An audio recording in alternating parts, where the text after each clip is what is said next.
قفس ہوگا نہ دیوار قفس کی سختیاں ہوگی، قفس ہوگا نہ دیوار قفس کی سختیاں ہوگی، ذرا موسم تو بدلنے دو بڑی تبدیلیاں ہوگی۔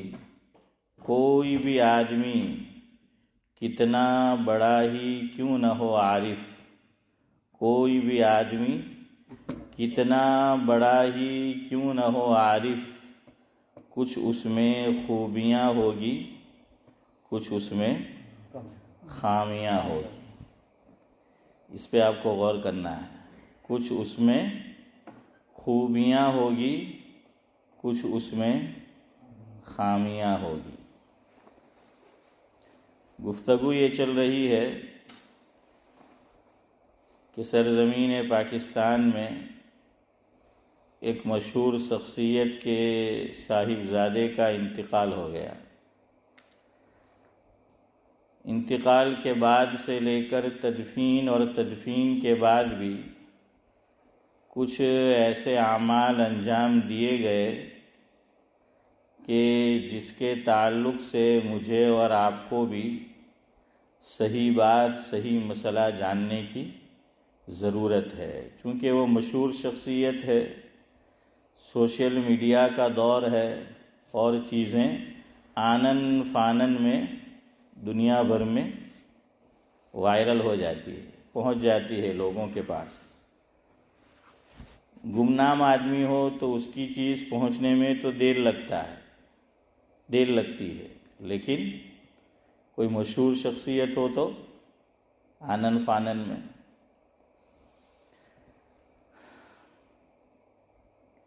ایک کام یہ کیا گیا کہ قبر پر مٹی ڈالنے کے بعد، قبر کو پور کر دینے کے بعد اس پر پھول ڈالے گئے۔ کیا ڈالے گئے؟ پھول ڈالے گئے قبر پر۔ تو اب یہ جاننا ہے کہ قبر پر پھول ڈالنا کیسا ہے، لیکن اس سے پہلے میں آپ کو یہ سمجھا رہا تھا کہ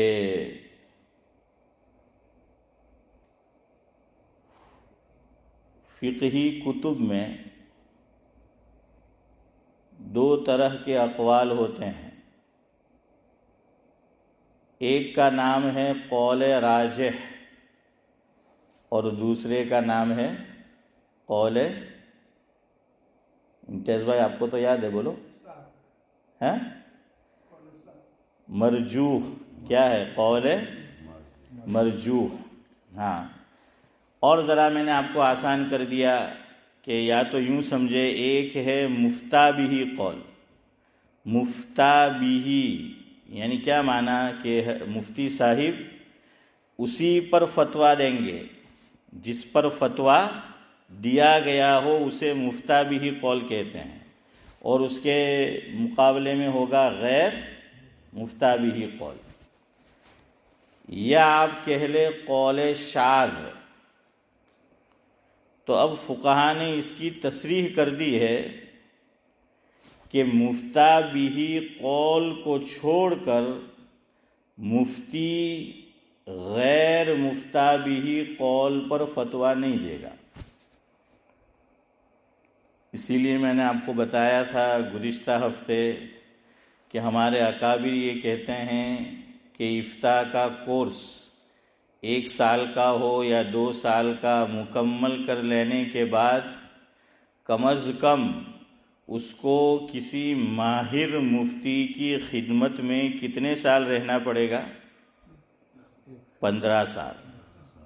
ایک نہیں، 15 سال رہنا پڑے گا۔ ہاں، تو وہ رہے تب اس کو سمجھ آئے گی۔ تو اب جو بھی مفتی فتویٰ دے اس کا پہلا کام یہ ہے کہ وہ دیکھے کتب فقہ میں کہ کون سا قول مفتہ بہ ہے اور کون سا قول غیر مفتہ بہ ہے، کون سا قول قول راجح ہے اور کون سا قول مرجوح. اب مفتیٰ بہ قول کو چھوڑ کر غیر مفتیٰ بہ قول پر عمل کرنا، فتویٰ دینا. علامہ علاء الدین حصکفی علیہ الرحمہ یہ لکھتے ہیں کہ سخت جہالت ہے. کیا لکھا؟ سخت جہالت ہے. صرف جہالت نہیں بلکہ سخت جہالت، اور خلاف اجماع ہے. اجماع جانتے ہیں؟ ہاں، تو اجماع کے خلاف بات ہے. اور تیسری بات یہ لکھی کہ یہ نفس پرستی اور خواہش پرستی ہے. کیا ہے؟ خواہش پرستی، یعنی اپنی خواہش پر عمل کرنا. نفس پرستی ہے، نفس جو کہے اس پر عمل کرنا. اس سے آگے دیگر فقہا نے یہ لکھا کہ قول شاذ پر، قول مرجوح پر غیر مفتیٰ بہ قول پر خود مفتی کے لیے بھی عمل کرنا جائز نہیں. چلو لے لو. ہیں حنیف بھائی، بات کیا آ گئی کہ پوچھنے والے کو تو وہ کیا بتائے گا، بلکہ وہ خود بھی اس پر عمل نہیں کر سکتا. اب ایک سوال رہ جاتا ہے جس کا جواب میں نے گزشتہ ہفتے دیا تھا، آج پھر دے دوں. ہو سکتا ہے کوئی آدمی اس وقت نہ ہو مجلس میں. اب یہ سوال پیدا ہو سکتا ہے کہ پھر اس کو کتاب میں درج کرنے کی، لکھنے کی ضرورت کیا تھی؟ پھر ضرورت کیا ہے؟ تو وہ اس لیے کہ کبھی اگر شدید ضرورت پیش آ جائے. کیا آ جائے؟ شدید ضرورت پیش آ جائے اور کوئی چارہ نہ ہو تو پھر جو بڑے فقہا ہیں، مفتیان کرام ہیں، وہ غور کریں گے کہ اب کیا کرے، اس پر عمل کرے کہ نہیں. جیسے میں ایک مثال دوں آپ کو، جو دن، جو ایام، جو ماہ ہم سب نے کاٹے ہیں، اللہ تعالیٰ نہ ہمیں اپنی زندگی میں دکھائے نہ آنے والی نسلوں کو دکھائے، وہ تھا کہ گھر کی جیل. کیا؟ کووڈ آیا تھا. وہ سب گھر میں کیا ہو گئے؟ قید ہو گئے تھے نا. سب گھر میں قید ہو کر رہ گئے تھے.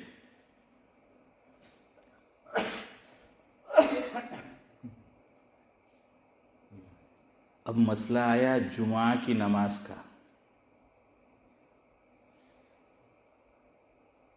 عام نماز تو چلو گھر میں پڑھ لیں گے، لیکن جمعہ کے اندر آپ جانتے ہیں کچھ خاص شرائط ہے. کیا ہے؟ کچھ خاص شرائط ہے. نمبر 1، جمعہ نام پر ہی آپ غور کریں. جمعہ یہ جو مادہ ہے اسی میں یہ بات ہے کہ جماعت ہونی چاہیے.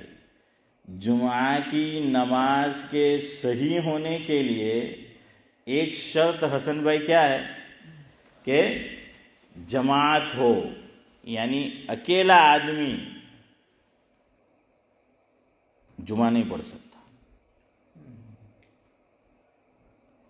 جماعت کس کو کہتے ہیں؟ تو کہتے ہیں کہ امام کے علاوہ کم از کم 2 اور نمازی ہو، 2 مقتدی ہو. تو ٹوٹل کتنے آدمی ہو گئے؟ 3 آدمی. تو اس کو جماعت کہا جائے گا. یہ حضرت امام ابو یوسف علیہ الرحمہ کا قول ہے. لیکن امام ابو حنیفہ علیہ الرحمہ کا قول یہ ہے کہ نہیں، امام کے علاوہ 3 اور آدمی ہونے چاہیے. تو ٹوٹل چودھری صاحب کتنے آدمی ہو گئے؟ کہاں 6 ہو گئے؟ ارے 5 بھی نہیں ہوئے. کئی وچار کرو یار. ہیں 4 گھرے جینے کھاؤ اچار تو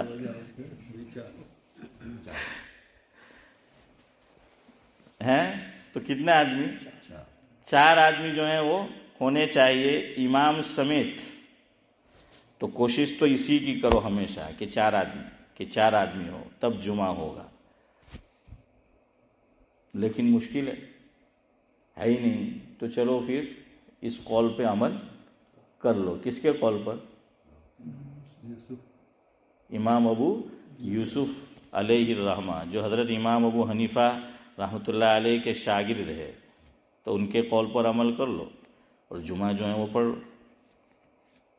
ایک تو یہ شرط. نمبر 2، خطبہ ضروری ہے. کیا ضروری ہے؟ خطبہ ضروری ہے. اور کتنے خطبے ہونے چاہیے؟ ہاں، تو خطبہ ضروری. نمبر 3، اذن عام ہو. کیا ہو؟ اذن کہتے ہیں اجازت کو. اذن کہتے ہیں اجازت، پرمیشن. عام یعنی ہر آدمی جو بھی آنا چاہے وہ آ سکے، کسی پر پابندی نہ ہو. جو آنا چاہے وہ آ سکے، پابندی نہ ہو.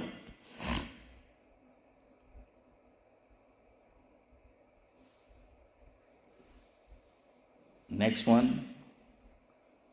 شہر ہو یا قصبہ ہو، چھوٹا سا ولیج اور گاؤں نہ ہو. گاؤں ہے صدیق بھائی؟ آپ کے آشنا میں ہوتا ہے جمعہ؟ ہوتا ہے؟ اچھا، اب تو ہونے لگا. شاید پہلے نہیں ہوتا ہوگا. کفلیتا بھی پہلے نہیں ہوتا تھا. تو چلو مثال لے لو ماکنگا ہے ہمارا عبدالصمد چچا کا گاؤں. نہیں ہوتی ہے؟ ہاں، تو وہ نہیں ہوتا تھا. کیوں کہ قصبہ کسے کہتے ہیں؟ کہ ایسا ولیج کہ جہاں پر روز مرہ کی زندگی کی ضروریات کی چیزیں بآسانی مل جاتی ہو. اور اس میں ایک نورانی بھائی یہ بھی لکھا ہے. کون ہو؟ ارے یار دیکھو نا، برابر جو تو آپ بار بار یاد آ گئے. فاروق بھائی کیا ہو؟ بار بار جو ہے وہ بھی ہو، یہ بھی ضرورت کی چیز ہے. خیر، اسی لیے پھر مسئلہ پیدا ہوا کہ جیل میں، قید خانے میں جمعہ ہو سکتا ہے کہ نہیں؟ وہاں تو اذن عام نہیں ہے. جیل میں اذن عام ہے؟ نہیں ہے جیل کے اندر. چلے بہرحال یہ دوسرا ٹاپک ہے. پھر کبھی مجھے بتانا یہ ہے کہ ہم میں سے بہت سو نے اپنے گھر میں جمعہ پڑھا ہوگا، ہے نا؟ پھر سب نے کیا کیا؟ جمعہ پڑھا. اب برطانیہ کے بڑے بڑے مفتیان کرام جمع ہوئے تھے اشفاق بھائی کہاں پر؟ بلیک برن کے اندر، آپ کو پتا ہوگا. اور پھر اس پر ڈسکس ہوئی.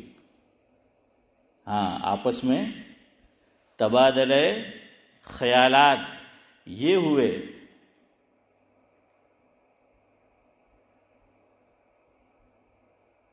اور پھر اجازت دی کہ بھائی حالات ایسے ہیں تو اب آدمی اپنے گھر میں کیا کرے. حالانکہ وہاں اذن عام نہیں پائی جائے گا. آدمی اپنے گھر میں کسی کو آنے ہی نہیں دیتا تھا. بلکہ بہت سے تو ایسے ہیں کہ ماں باپ پوئرا نے کیدی તું ભાઈ તમે તમારા ઠેકાણે જ રહો, ફોનમાં જોઈ લે હું વિડીયો કોલ કરીને. ને એ લોકોએ બીજા નહીં કીધું કે કોઈ કોઈને મળવાનું નહીં મળે, બધા પોતપોતાના ઘરમાં રહ્યો. تو ایسے موقع پر ایمرجنسی حالات آ جائے، کچھ آ جائے تو پھر یہ میں نے ایک مثال دی آپ کو کہ یہ غیر مفتابی قول نہیں ہے، خالی آپ کو ذہن سے قریب کرنے کے لیے کہ بھئی ایسے حالات پیدا ہو جائے تو پھر اس پر عمل کیا جائے گا. جیسے شوافے کے یہاں ابھی شیخ زمن نہیں ہے، میرے خیال سے آئندہ ہفتے آ جائیں گے. کل آ رہے ہیں؟ ہاں، کل جو ہے وہ آ جائیں گے. کہ بھائی آئیں گے کل، اللہ کرے کہ آوے امام کل. حسن بھائی بہت جذباتی بنا. تو بہرحال ان کے یہاں کیا ہے، وضو کرنے کے بعد میاں بیوی نے اسماعیل بھائی ایک دوسرے کو ٹچ کیا، بوسا دیا، کس کیا تو وضو گیا. اور امام ابو حنیفہ علیہ الرحمہ کے یہاں اگر کس کیا، بوسا کیا وضو کرنے کے بعد تو وضو نہیں ٹوٹتا. اب مس ہو گیا، مرد اور عورت آپس میں مس ہو جائے، ٹچ ہو جائے تو وضو ٹوٹ جاتا ہے. اب یہ مسئلہ ان کے یہاں مشکل ہے حرمین شریفین میں. حرمین شریفین میں ہیں نذیر بھائی، وہاں کیا ہوتا ہے، اتنے سارے لوگ ہوتے ہیں، مرد عورت سب ساتھ ساتھ. حالانکہ مسئلہ یہ ہے کہ عورتوں کو دور رہنا چاہیے. آپ صلی اللہ علیہ وسلم کی سیرت پڑھو، حالانکہ ہماری وہ مائیں ہیں، ازواج مطہرات ہے، لیکن اللہ کے نبی صلی اللہ علیہ وسلم کو مسئلہ واضح کرنا تھا تو امی جان کو کہا کہ آپ لوگ کیا کرو، کونے میں طواف کرو. کیسے کرو؟ کونے کے اندر طواف کرو، مرد کے ساتھ مل جل کر اکٹھا ہو کر طواف مت کرو. لیکن آپ جائیے حافظ امتیاز اور جا کر دیکھیں ابھی کیا حال ہوتا ہے.